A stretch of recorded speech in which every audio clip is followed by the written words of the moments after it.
Le contrôle des niveaux de liquide doit s'effectuer sur un terrain plat, moteur arrêté et froid. Tout d'abord, repérez la commande d'ouverture de votre capot. Elle se trouve du côté gauche de la planche de bord.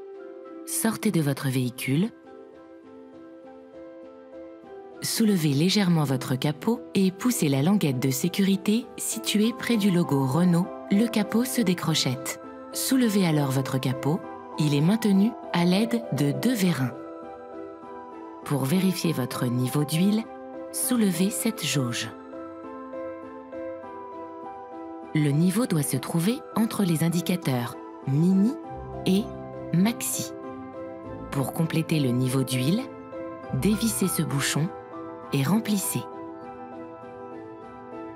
Vous visualisez 3 réservoirs de liquide de refroidissement.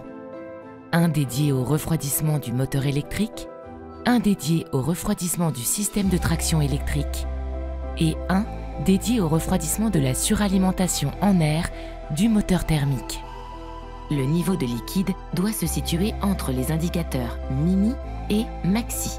S'il est nécessaire de compléter ce niveau, faites-le impérativement moteur à froid. Utilisez seulement les produits agréés par Renault.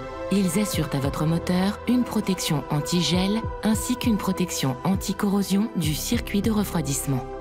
Voici le réservoir de liquide de frein. Vérifiez que le liquide n'est pas descendu sous la cote d'alerte Mini. Sinon, faites appel à un spécialiste pour effectuer un appoint de liquide sur le circuit hydraulique. Le réservoir de lave-vitre se trouve ici. Pour le remplir, ouvrez le bouchon et remplissez-le jusqu'à ce que le liquide apparaisse.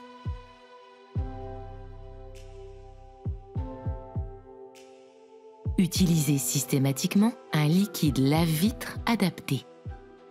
La batterie secondaire 12 volts ne nécessite quant à elle aucun entretien.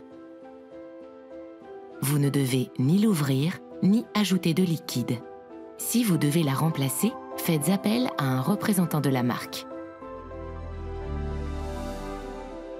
Fermez votre capot, veillez à bien accompagner le capot vers le bas en le tenant par le milieu et lâchez-le à 30 cm environ de la position fermée. Il se verrouille alors automatiquement sous l'effet de son propre poids.